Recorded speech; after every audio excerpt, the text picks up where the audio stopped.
Assalamualaikum warahmatullahi wabarakatuh.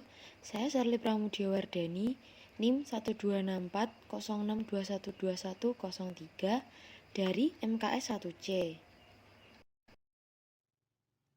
Kali ini saya akan menjelaskan tentang sejarah perkembangan hadis. Pertama, perkembangan hadis pada masa Rasulullah. Hadis pada masa al-wahyi wa al-takwin adalah masa turun wahyu dan pembentukan masyarakat Islam. Keadaan seperti ini menuntut keseriusan dan kehati-hatian para sahabat sebagai pewaris pertama ajaran Islam. Wahyu yang diturunkan Allah dijelaskan Nabi melalui perkataan, perbuatan, dan takrirnya, sehingga apa yang didengarkan dan disaksikan oleh para sahabat merupakan pedoman bagi amaliyah dan ubudiyah mereka. Para sahabat pun dapat secara langsung memperoleh hadis dari Rasulullah SAW sebagai sumber hadis. Tempat hadis disampaikan biasanya ketika Nabi bertemu dengan sahabatnya di masjid, pasar, ketika dalam perjalanan, dan terkadang juga di rumah Nabi sendiri.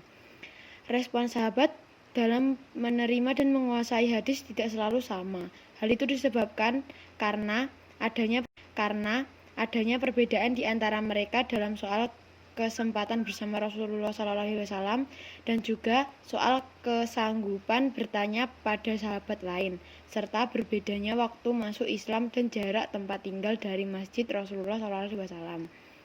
Nabi menyampaikan hadis kepada sahabatnya menurut Muhammad Mustafa Azami ada 3 cara, yaitu pertama menyampaikan hadis dengan kata-kata melalui majelis ilmu, kedua menyampaikan hadis melalui media tertulis atau Nabi mendiktekan kepada sahabat yang pandai menulis, ketiga menyampaikan hadis dengan mempraktekkan secara langsung di depan para sahabat melalui ceramah atau pidato di tempat terbuka.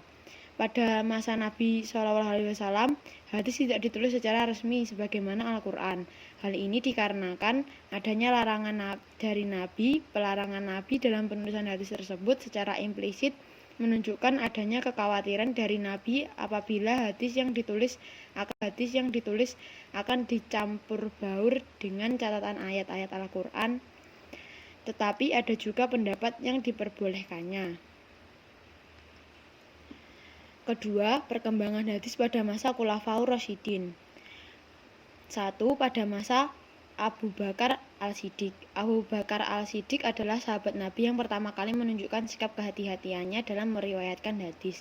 Bagi Abu Bakar, keberadaan saksi menguatkan atas kebenaran bahwa hadis tersebut disampaikan oleh Rasulullah, sehingga Abu Bakar tidak akan menerima periwayatan hadis tanpa ada saksi.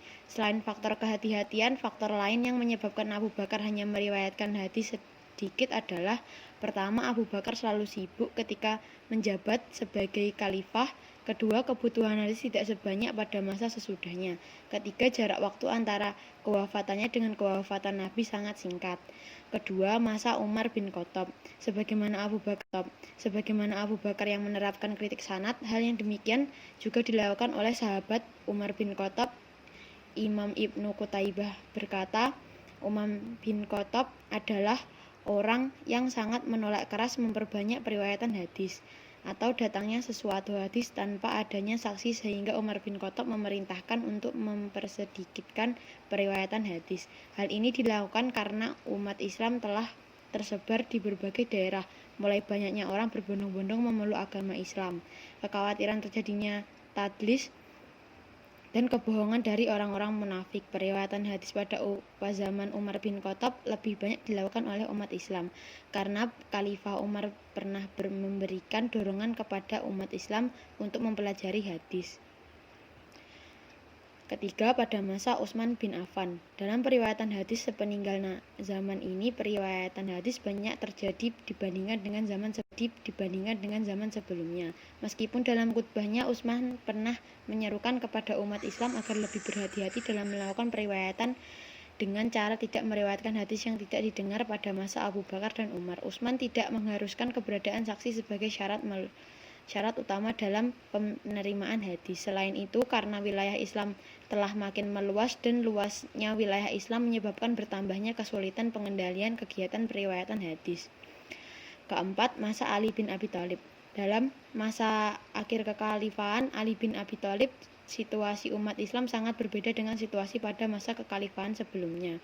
Pada masa ini telah terjadi perpecahan di antara para sahabat sehingga menimbulkan persengketaan antara sesama umat Islam, terutama antara pendukung Ali bin Abi Thalib dan Muawiyah bin Abi Sufyan. Persengketaan tersebut pada akhirnya melahirkan sekte-sekte baru dalam agama Islam yang menjadi cikal bakal munculnya hadis palsu.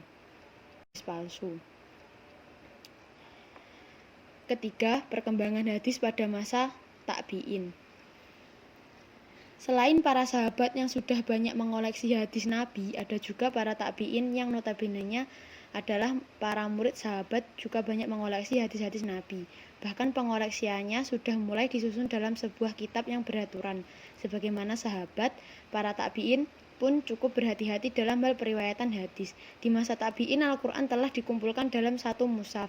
Pada masa akhir periode Al-Khulafa Al-Rasyidin, ini merupakan sebuah kemudahan bagi para tabi'in untuk memperoleh hadis. Metode yang dilakukan para tabi'in dalam mengoleksi dan mencatat hadis yaitu melalui pertemuan-pertemuan dengan para sahabat. Selanjutnya mereka mencatat apa yang telah didapat dari pertemuan tersebut.